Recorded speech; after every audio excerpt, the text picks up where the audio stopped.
Assalamualaikum warahmatullahi wabarakatuh. Wassalatu wassalamu ala Rasulillah Sayyidina wa Maulana Muhammad sallallahu alaihi wasallam wa ala alihi washabihi ajmain. Amma ba'du. Baik teman-teman, dimanapun teman-teman berada, yang insyaallah yang dimuliakan oleh Allah Subhanahu wa taala, mudah-mudahan hari ini teman-teman jauh tambah semangat, tambah sehat, tambah bangkit, dan semakin benar-benar pulih dan apalagi sampai benar-benar sembuh total. Amin ya Allah ya rabbal alamin. Itulah doa saya buat kalian semua. Apapun suku kalian, apapun agamanya, yang jelas kalian adalah saudara-saudara saya kepingin kalian itu sembuh seperti saya. Mungkin bahkan sampai teman-teman yang lain yang sudah sembuh total ya, teman-teman. Alhamdulillah, dan insya Allah teman-teman pun juga akan dimudahkan oleh Allah Subhanahu wa taala, dan kalian juga akan menyusul jauh lebih sembuh lagi insya Allah. Amin ya Allah ya rabbal alamin. Jumpa lagi bersama saya Bang Andi, tentunya saja di channelnya tentang motivasi dan edukasi tentang seputar gangguan asam lambung dan anxiety psikosomatik disorder, yaitu tentunya saja di channelnya Kang Sunandi, teman-teman. Nah teman-teman, sekali lagi saya ingin bercerita tentang seputaran gangguan asam lambung dan anxiety psikosomatik disorder. Sekali lagi, saya ini bukan ahli medis ataupun ahli obat, apalagi dokter, bukan teman-teman. Saya bercerita tentang seputaran gangguan asam lambung dan anxiety psikosomatik disorder itu berdasarkan dengan pengalaman saya yang dulu juga saya itu sama seperti kalian, menderitanya, was-wasnya, khawatir, cemasnya itu sama seperti kalian. Dan itu saya bener-bener dikatakan galaunya, guna-gulananya, pokoknya nggak jauh beda lah. Dan saya mengerti tentang perasaan teman-teman itu, tentang selama ini kalian itu ketidaknyamanan terhadap sensasi, ketidaknyamanan terhadap respon tubuh.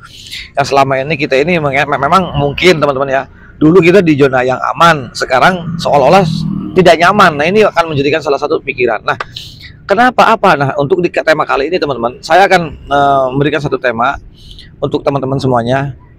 Jadi bahasanya gitu teman-teman ya, banyak yang kepingin sembuh daripada zona anxiety disorder. Yakin saya bilang 1000% banyak orang yang pengen sembuh. Siapa sih orang yang mau orang yang terkena anxiety disorder kagak enak, kagak nyaman? Buktinya kita juga berasa semuanya. Jadi banyak orang yang pengen sembuh, tapi teman-teman, tapi dia tidak menjalankan ataupun tidak menerapkan metode-metodenya.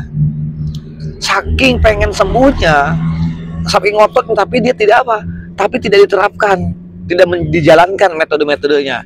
Ini kan sebetulnya akhirnya ketika mereka emosi pengen sembuh daripada zona anxiety disorder tapi tidak diterapkan, akhirnya apa? Endingnya ujung-ujungnya kecewa lagi, meratapi lagi, gundah gulana lagi. Ini yang bikin kita itu malas, terus juga tidak ada niat, saya harus begini, saya harus berubah gini. Nggak bisa. Dia mendengarkan dari orang lain, dari mentor, mungkin dari saya, oh iya gue harus gini. Nah kenapa saya bilang sensasinya kok nggak bisa pergi-pergi dari tubuh kita? Kenapa kepikiran negatif ini, halusinasinya ini, pikiran halu ini selalu, gue belum bisa ngebedain nih mana pikiran negatif, mana pikiran ini. Bahasanya dunia yang nyata sama dunia nggak nyata tuh orang-orang terkena anxiety nggak bisa ngebedain. Kenapa? Aduh, gue harus sembuh nih, tapi ya, ada tapi kenapa?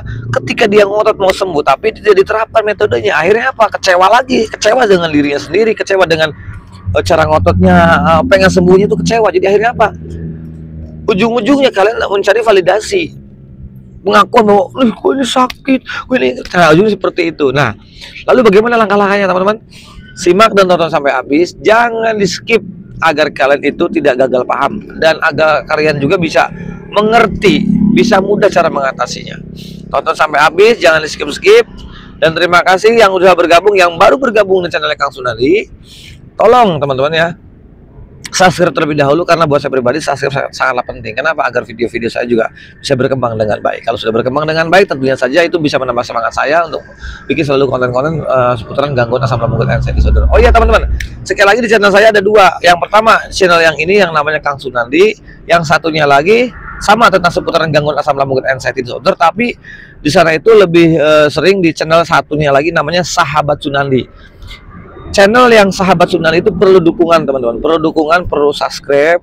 Dan di sana bercerita tentang seputaran gangguan asam lambung, tapi tentang sensasi, dari pertama saya kena sampai sembuhnya, sama teman-teman itu teman. Jadi itu saya berharap minta dukungan juga pada teman-teman yang belum subscribe di channelnya Kang Sunandi dan Sahabat Sunandi. Ada channel satu lagi namanya Sahabat Sunandi, itu perlu di subscribe teman. Baik teman-teman, langsung saja begini teman-teman. Jadi sekian banyak orang, bahkan mungkin sampai ribuan ya teman-teman, orang itu pengen pengen pergi daripada zona anxiety psikosomatik disorder. Dia ngotot, dia mendengarkan bagus gitu ya. Oh iya dia semangat, Tapi ketika prakteknya dia tidak menerapkan metodenya sudah dapat, dia tidak apa namanya, tidak menerapkan metodenya dari para mentor, dari para suhu gitu ya. Tapi dia tuh mendengarkan, benar-benar menyimak dia tuh sampai tuntas. Oh iya, dia ngerti dan paham. Tapi giliran hari hanya, giliran waktunya, itu metodenya tidak diterapkan sama sekali, teman-teman. Akhirnya apa? Males lah, ya bawaannya kan itu, males lah. Terus dia masih ketergantungan pakai sensasi. Aduh masih keliangan lah, aduh masih les-lesan lah, aduh masih buram lah mata saya lah, aduh masih banyak sensasi dan sebagainya. Nah ini dikatakan yang membuat kalian itu malas. Akhirnya apa? Nanti kalau sudah seperti ini akhirnya apa? Kita itu tidak semangat, diam lagi, meratapi lagi, ngelamun lagi, ngedengerin dari mentor lagi, begitu lagi, dipikir lagi, terus akhirnya malas lagi. Jadi metodenya tidak terapkan, akhirnya ujung-ujungnya kecewa sama diri sendiri. Akhirnya akan tetapi gini teman-teman, walaupun kita ngotot ya pengen sembuh, endingnya ujung-ujungnya tidak mau menerapkan metodenya, akhirnya timbulnya kecewa lagi. Ya ini nanti kita akan terjebak kepada yang namanya lingkaran setan terus. Jadi kita tuh nggak tenang terus, pikiran aja. Padahal yang dipikirin oleh kita itu 99,9% itu tidak akan pernah terjadi, teman-teman. Jadi kuncinya begini guys, kalian itu sekarang udah nggak perlu khawatir, takut, cemas, was-was yang berlebih. Karena untuk gangguan asam lambung, anxiety, psychosomatic disorder itu teman-teman ya, sama sekali tidak berbahaya ya. Jadi kadang-kadang seperti ini teman-teman. Waduh, saya ngerasa kayak kecekek nih, nggak enak nih. Ini apa ya? Solusinya apa? Yang pertama saya akan lakukan, saya periksa. Itu solusi. Ya kepada apa? Kepada ahlinya. Jangan bilang begini kepada mentor sebagian, ini saya kecekek karena sensasi ini belum tentu sama gitu ya. Belum tentu sama. Jadi begini, akhirnya ini pengalaman saya. Akhirnya saya bilang ya udahlah, kita cari yang cerdas aja, kita cek. Itu bukan anxiety guys gitulah. Ini bukan anxiety, sekali lagi kalau yang kayak kecekek itu, ini bukan anxiety. Anxiety itu enggak, sensasinya enggak seperti kayak oh saya kecekek, enggak.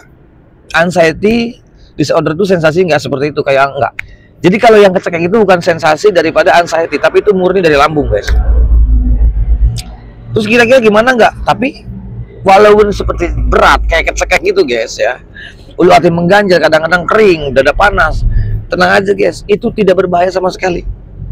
Dan kalian itu di zona aman. Kenapa? Itu hanya asam lambung saja lagi naik, kamu tinggal netralkan, minum air hangat, selesai. Netralkan, terus juga berikan afirmasi yang positif. Kalau enggak kamu jalan-jalan 5 menit dan rasakan setiap langkahnya. Udah itu. Semuanya dari mana bisanya terjadinya itu? Daripada pikiran. Karena gini guys, pikiran kita itu kalau kita udah terlalu over lah, sedangkan lambung sifatnya adalah otak kedua guys. Lambung kita ini adalah otak kedua. Kalau kita pikirannya terlalu over, otomatis lambung kita akan reflux. Reflux ini otot yang dikatakan esofagusnya ini teman-teman, dia lemah, akhirnya kebuka kan, katupnya itu kebuka, akhirnya apa? Asam lambung naik. Wajar kalau kalian dadanya panas sampai ke kerongkongan, terus apa namanya sampai kayak kecekek, nelen nggak bisa, ulu hati mengganjal, itu wajar. Pemicunya adalah pikiran guys. Yang selama ini kalian khawatir, was-was, gelisah itu kenapa? Kalau kita berbicara masalah khawatir, apa sih yang kalian khawatirkan? Kalau Anda berbicara semua sensasi itu dikaitkan dengan penyakit, Anda salah besar guys. Kalau Anda berbicara tentang sensasi yang muncul di dalam tubuh Anda semuanya, kalau berbicara ini penyakit menurut ente, itu adalah bentuk respon tubuh, itu adalah bentuk sensasi. Dan ini bukan penyakit. Bentuk respon tubuh menunjukkan, memberikan tanda kepada kita semua yang orang terkena anxiety disorder bahwa kita itu pikirannya sedang tidak baik-baik saja. Makanya tidak sedikit dan banyak orang-orang yang terkena anxiety disorder bolak-balik periksa, bolak-balik rumah sakit, bolak-balik medical check up dan sebagainya. Ujung-ujungnya kalian akan dirujuk kemana? Dirujuk ke psikiater guys. Tandanya apa? Kenapa yang sensasinya seperti ini, kok asam lambung sensasinya begini, asam lambung sensasinya begini, selalu dikait-kaitkan. Tapi kenapa kok berujungnya saya harus dirujuk ke psikiater? Berarti ada sesuatu nih, ada something wrong, ada masalah nih, ada sesuatu di dalam pikiran kita. ada sesuatu di perasaan kita. Berarti yang perlu diperbaiki apa? Kalau kita sudah ke psikiater, pikiran kita, psikis kita. Jadi jangan suka. Yang pertama guys, kalian nggak boleh yang namanya menduga-duga. Yang pertama dikunci, menduga-duga apa ini. Yang keduanya, jangan pernah kalian mendiagnosa. Wah, saya pasti terkena ini nih. Wah, jangan-jangan saya pusingnya begini nih. Wah, jangan-jangan dada saya sakitnya begini nih. Gara-garanya begini nih. Mendiagnosa, awalnya menduga-duga. Akhirnya apa? Timbullah kalian punya sifat yang namanya mencari validasi, pengakuan bahwa coba lihat. Akhirnya apa? Selain mencari validasi, akhirnya apa? Timbul mempunyai sifat-sifat orang anxiety. Akhirnya apa? Tapping, komal-komal, searching. Akhirnya apa? Mencari validasi. Bahasanya gini, menyamakan sensasi. Lu sama nggak? Lu sakit ini nggak nih? Lu sakit ada nggak? Oh iya, sakit ada. Oh, gue sama. Oh, itu nggak apa-apa. Lu kelingan nggak? Oh iya. Orang anxiety sifatnya begitu, suka menyamakan sensasi, guys. Ini dulu yang saya rasakan, guys. Kenapa? Itu efek awalnya daripada kita pengen sembuh, tapi metodenya tidak diterapkan. Akhirnya efeknya ke situ. Akhirnya apa? Timbul malas lagi, gundah gulana lagi, meratapi lagi. Akhirnya ujung-ujungnya mencari validasi. Setelah mencari validasi, nantinya ujung-ujungnya akan menyamakan sensasi. Lu mangkat nggak hidungnya? Oh iya, sama berarti. Lu tangannya kesemutan nggak sering nggak? Iya sama. Oh sama. Jadi mentang-mentang ada kesamaan gue damai. Nggak gitu juga, keles. Gitu. Nggak. Gitu. Ya walaupun ada banyak kesamaannya, orang-orang yang sedih apa sih sensasi nggak jauh deh. Walaupun terkenal 1001 sensasi, tapi nggak jauh. Nah, maksud saya gini, stop untuk menyamakan sensasi. Stop untuk mencari tahu terhadap sensasinya. Stop kalian searching tuh, googling itu stop dah. Kalian itu baik-baik saja. Mulai sekarang kalian diprogram, guys. Dari pagi harus ngapain, siang harus bagaimana. Yang jelas kamu hindari yang namanya rebahan, ngelamun, meratapi, dihindari deh. Orang-orang yang terkena anxiety psychosomatic disorder itu wajib untuk menghindari yang namanya sendiri dan ngelamun. Beda kalau malam. Kalau malam itu berusaha untuk makanya saya bilang, coba deh kalau orang-orang anxiety cari deh kegiatan.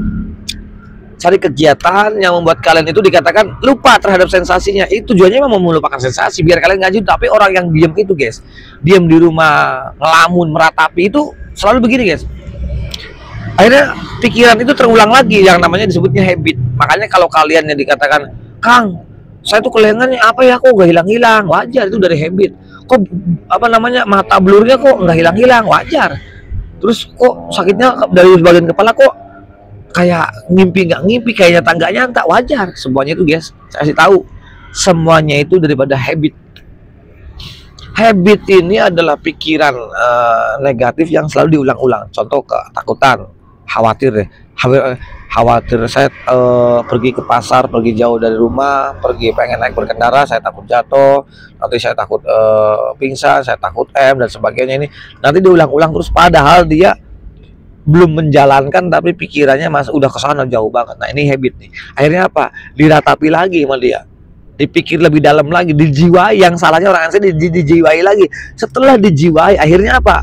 Timbullah meyakini. Akhirnya apa? Timbul, wah kalau iya bener nanti gimana? Kalau iya bener saya gimana nanti gimana? Waduh, nah, akhirnya apa? Di situ tidak akan mungkin ada terjadi pergerakan. Nah, orang seperti ini gimana mau cepet bebas daripada anxiety disorder? Berarti orang ini tidak bisa menerapkan metodenya. Makanya gini, kalian perlu belajar untuk memperlakukan diri kalian seperti orang normal, guys. Kamu jangan sampai gini, guys. Jangan sampai salah sifat. Apa sih, Kang, salah sifat itu? Gini, salah sifat, salah pola. Begini, sebelum kalian terkena anxiety, yang biasanya kalian kuliah, sekolah, kerja, terus bisnis, nongkrong, ataupun dikatakan ada kegiatan yang lain, biasanya seperti apa?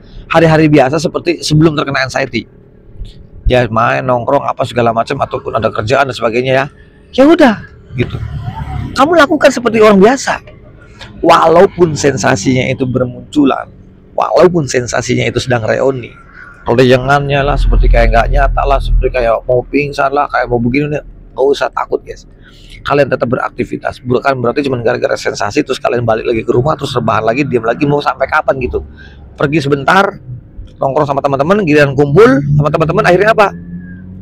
Begitu berasa sensasinya, terus ada yang aneh di badan kita, akhirnya apa? Belum lama baru duduk, salaman, pulang, nyampe rumah aman lagi, pengennya apa? Pengen rebahan, pengen ngelamun, pengen meratapi.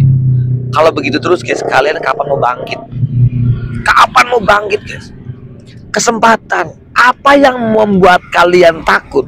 Apa yang membuat kalian khawatir? Apa yang membuat kalian was-was?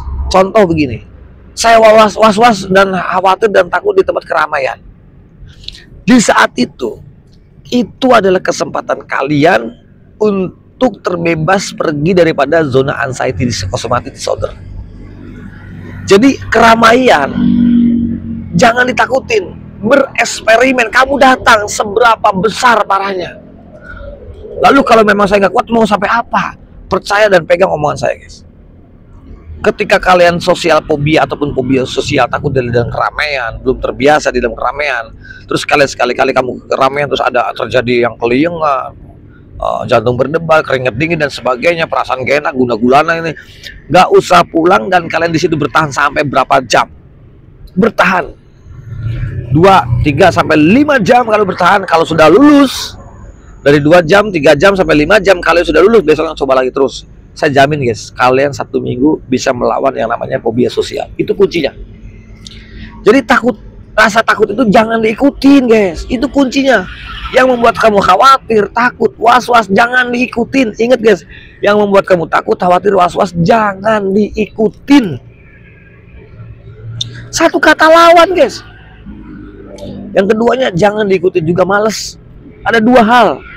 Takut, khawatir, cemas, was-was, jangan diikutin. Yang keduanya malas, udah jangan diikutin. Kalau kalian ngikutin takut, khawatir, cemas, was-wasnya, kalau kamu ngikutin malesnya, ngikutin, diturutin, diikutin 2-5 tahun lagi, saya nggak jamin kalau kalian bisa terbebas daripada zona anxiety psychosomatic disorder. Tapi kalau kalian punya satu kata, bener-bener lawan rasa takut, lawan rasa khawatir, lawan rasa khawatir, cemas, was-wasnya, lawan rasa malesnya, insya Allah guys, paling telat kalian bisa melawan dalam 1 bulan. Kalian bisa melawan mental gadungan itu.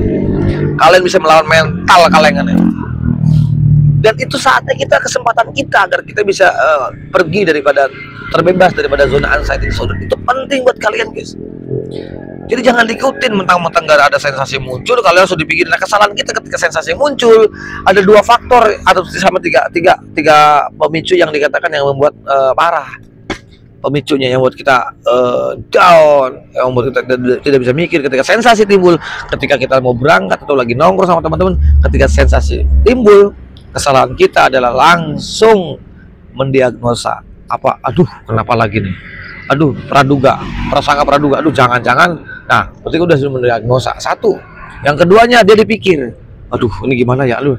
Yang ketiganya akhirnya dia meyakini, wah ya, akhirnya dia takut kenapa takut takut hal-hal hal-hal yang tidak diinginkan ya sebelum terjadi, dia jaga-jaga, akhirnya dia pulang. Ya kalau kita pergi fobia sosial ataupun takut keramaian ya, terus takutnya pingsan lah, takut gimana lah, takut ngerepotin orang, jangan jauh-jauh deh. Kalau yang laki-laki sholat Jumat aja orang terkena anxiety, nggak semuanya sih, walaupun nggak semuanya, tapi ada sebagian, banyak teman-teman yang lain pun juga masih belum sanggup untuk sholat Jumat. Kenapa? Alasannya padahal biasa-biasa aja, karena bagi orang terkena anxiety disorder, ketika ada keramaian di waktu yang sholat Jumat, kita sholat berjamaah, itu dipikirannya kenapa jantung berdebar, kenapa ketekeliengan, kenapa aneh, kayak terasa mau pingsan, kayak mau jatuh, kayak mau jantung kayak mau kumat dan sebagainya itu ya. Kenapa? Karena yang dipikir oleh orang-orang anxiety disorder menghadapi sosial fobia ataupun di lingkungan orang banyak, itu yang dipikirannya, kalau saya pingsan gimana ya, nanti saya takutnya ngerepotin orang, takutnya saya orang itu repot gara-gara saya, jadi saya gini, malu, saya gini, pokoknya banyak pikirannya, udah aneh. Padahal enggak guys, apa yang kalian khawatirkan itu tidak akan pernah terjadi guys. Jadi caranya gimana? Biarin suhu kita itu perlu adaptasi guys. Karena selama ini orang-orang terkena anxiety psychosomatic disorder itu dia tuh lebih nyaman sendiri. Bukan sendiri, lebih nyaman di rumah, terus rebahan, tiduran, otomatis tidak berkumpul dengan orang banyak. Makanya orang-orang terkena anxiety itu yang dulu saya rasakan. Ketika ada tamu aja, jujur teman-teman, ketika awal-awal saya mau terkena anxiety disorder dan sampai mau akhir mau sembuh, itu ketika ada tamu saya nggak gelisah banget. Dalam perasaan hati saya begini, ini tamu nggak cepat-cepat pulang ya. Jadi pengennya ngusir aja, udah lu gue malas, udah nggak bisa mikir. Orang terkena anxiety, kalian berbicara masalah bisnis, mau jutaan, puluhan, mau ratusan juta, batinya bisnis. Orang anxiety nggak bisa diajak bisnis. Yang ada bang ngelamun, nggak bisa. Orang anxiety itu nggak bisa fokus. Sholat aja kadang-kadang, ini saya pribadi nih, Allah, sholat aja di berapa rakaat. Saya bilang, ini sholat udah berapa rakaat? Lupa guys. Kalau kalian mudah lupa, terus untuk mengingatnya itu agak berat, wajar. Karena selama ini kita tuh terlalu capek, lelah. Karena digunakan otak ini selalu mikir lelah. Jadi kalian adaptasi, nggak apa-apa guys. Itu semuanya akan menjadi normal. Percaya guys. Dan saya yakin, selama kalian yang menonton video ini, ya, selama menerapkan metode-metodenya, apalagi tonton tuh video-video saya sebelum yang sudah-sudahnya tuh, yang sudah lama itu, tonton videonya, cari tuh metode-metodenya tuh anxiety. Nah terus di situ kalau kamu udah dapat, kamu terapkan di target guys, paling cepat 1 bulan, paling lama kalian 3 bulan sudah sampai benar-benar sembuh total. Jujur karena saya pribadi pun juga selama saya menerapkan 3 bulan itu termasuknya saya telat. Alhamdulillah guys. 1 bulan saya melawan mental, 1 bulan saya melawan bisa pergi jauh-jauh, 1 bulan lagi saya udah dikatakan benar-benar bebas. Dari situ saya bilang tuh, kenapa nggak dari dulu ya? Kita udah habis segala-galanya ya. Udah habis segala-galanya, sudah sampai duit nggak punya, sampai saya barang apa yang ada dijual buat berobat. Karena saya pada waktu itu masih menganggap diri saya sakit. Padahal guys, orang terkena anxiety, psikosomatis disorder itu aslinya itu kalian tuh sehat-sehat saja, sehat guys. Kalian tuh nggak sakit. Tapi kan saya gini nih, sakit itu menurut pikiran Anda. Sakitnya itu menurut pikiran Anda. Itu menurut pikiran Anda, tapi hasil diagnosa dokter semuanya sehat. Paling ujung-ujungnya, Bapak itu hanya terkena asam lambung saja Pak. Bapak itu nggak apa-apa Pak, jangan terlalu banyak kepikiran. Ujung-ujungnya begitu bosen kita itu. Bosen guys kita begitu terus. Nah untuk itu guys, hanya sekedar membuat kalian itu bisa menyadari guys. Bukan sadar guys, karena kalian itu sadar. Semuanya kalian itu sadar, tapi kurang menyadari, itu saja. Jadi kita belajar untuk bisa menyadari bahwa kita itu sehat-sehat saja, kita itu baik-baik saja, dan menghadapi tentang anxiety, menghadapi tentang sensasinya, jangan panik guys. Jangan cepat-cepat mendiagnosa, jangan cepat-cepat memvonis. Biasa. Jadi bahasanya, ini nggak apa-apa loh. Ya toh minggu yang lalu juga begini, sebulan yang lalu begitu, setahun yang lalu juga kita begini. Oh iya, ini nggak apa-apa. Jadi kalian nggak perlu takut guys. Apa sih yang selama ini kalian takuti? Pingsan, penyakit, tanya sama diri kalian sendiri. Selama kalian mengalami anxiety berapa bulan, berapa tahun, apa yang kamu khawatirkan sampai saat ini? Kalian bisa mendengar video saya, terjadi nggak tuh? Kan tidak terjadi. Nah setelah kalau sudah menyadari, oh iya, apa yang selama ini saya khawatirkan tidak terjadi. Jangankan pingsan aja enggak. Aturan kalian bisa sadar dan bisa menyadari guys bahwa oh iya, aturan di situ kalian bisa berpikir oh iya. Nah selama kalian sudah menyadari, oh iya gue nggak apa-apa nih, besoknya bereksperimen guys. Saya kasih tahu, bereksperimen. Gue harus pergi, gue harus gerak guys. Kalian yang punya anxiety disorder, gerak. Bukan berarti kamu malas-malasan diam di rumah meratapi, menyamakan sensasi, terus rasakan sensasi, akhirnya apa, guna-gulana, meratapi lagi. Jangan seperti itu. Memang guys, orang terkena anxiety disorder itu malas kemana-mana guys. Jujur, sampai orang-orang yang terkena anxiety disorder itu ya hobi kita yang dulu guys. Kalian yang suka hiking, pergi ke gunung, yang suka pakai motor terabas, yang suka olahraga, yang sukanya bereksperimen, ketika terkena anxiety disorder itu hobi, bahkan sampai semua ya 1000% orang terkena anxiety disorder sampai mereka itu nggak punya hobi. Orang yang terkena anxiety disorder itu rata-rata mereka itu udah hilang hobinya, nggak ngerti. Pembisnis, apapun siapapun kalian, pembisnis ya. Kita berbicara masalah bisnis, ngobrol keuntungan sekian puluh juta per hari, sebulannya sekian sekian ratus juta seumpama.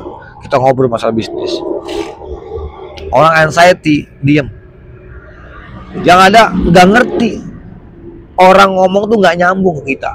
Kenapa? Karena kita terlalu fokus mikirin apa. Udah Kang, kamu jangan, ini saya dulu ya. Udah Kang, jangan banyak pikiran. Nggak ada, saya nggak banyak pikiran. Orang anxiety itu nggak banyak pikiran kok. Siapa bilang orang anxiety banyak pikiran? Enggak, orang anxiety itu nggak banyak pikiran. Cuman ada 1 sampai 2 pikiran. Yang lainnya nggak dipikirin. Cuman 2 apa 1 pikiran. Kenapa? Yang pertama dia tak mikirin penyakit. Yang keduanya mikirin yang takut lah, takut terkena penyakit lah. Makanya ketika ada berbicara tentang apapun bicaranya, ngobrol nggak akan bisa fokus. Orang anxiety nggak akan bisa fokus. Orang mau udah ngobrol kemana, cari pendapat sama orang terkena anxiety, nggak bakalan dapat tentang anxiety. Kalau kalian cari solusi bisnis apapun bersama orang-orang anxiety, nggak akan bisa. Karena nggak bisa buat dirinya aja, nggak bisa mikir guys, apalagi buat orang lain, apalagi bisnis, nggak akan bisa tuh orang anxiety. Yang ada dia mencoba, lebih hobi mencari validasi, lebih hobi dia mencari menyamak-nyamakan sensasi. Lu sensasi, dia semangat terus berbicaranya ngobrol masalah seputaran sensasi doang. Bukannya solusi yang kita cari, tapi sensasi, berbicara tentang sensasi. Gitu, aduh, sensasi mah gitu-gitu doang.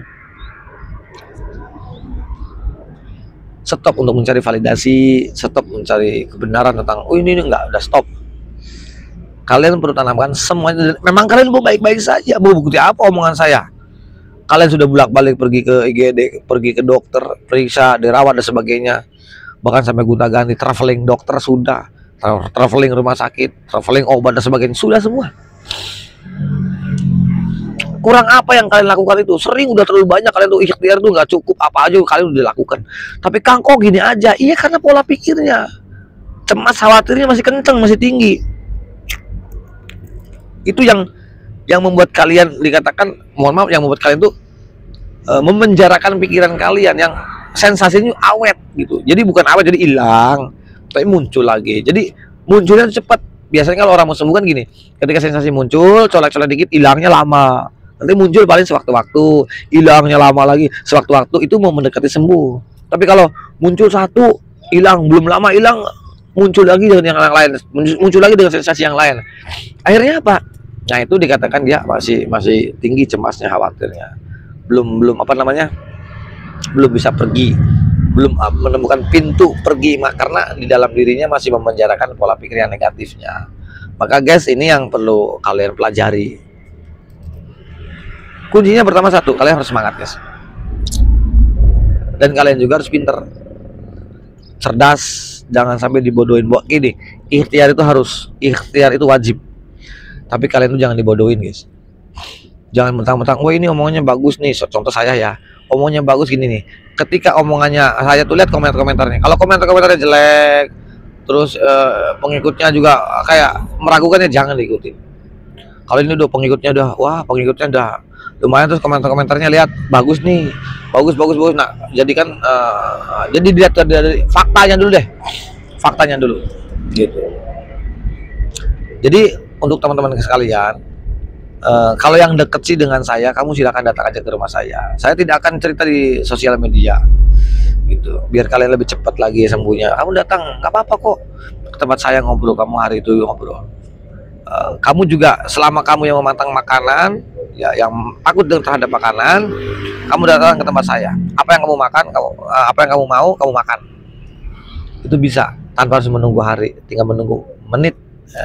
Itu bisa, ada caranya, ada, tapi saya tidak akan seperti apa namanya, karena susah untuk prakteknya, karena apalagi jauh. Lebih baik kalau bertemu dengan langsung, tanya yang udah itu.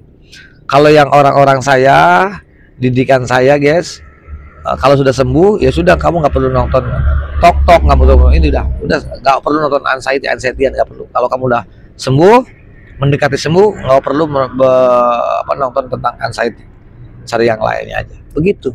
Bukan menghindari handphone. Kamu harus pergi, harus jauh dulu dari handphone. Sifat kamu dibangun, enggak begitu saya. Kamu boleh, gitu. Cuman yang harus dihindari itu tentang bicara sensasi, tentang anxiety, hindari. Gitu. Itu guys, mudah-mudahan ini jadi manfaat, wasilah buat kalian semua ya. Yang baik datang dari Allah Subhanahu Wa Taala, yang jelek dari pribadi, mohon maaf barangkali salah kata. Al-insan makhluk khotowan insan, saya manusia biasa termasalah dalam khilaf, jadi mohon maafnya. Akhir kalam, assalamualaikum warahmatullahi wabarakatuh.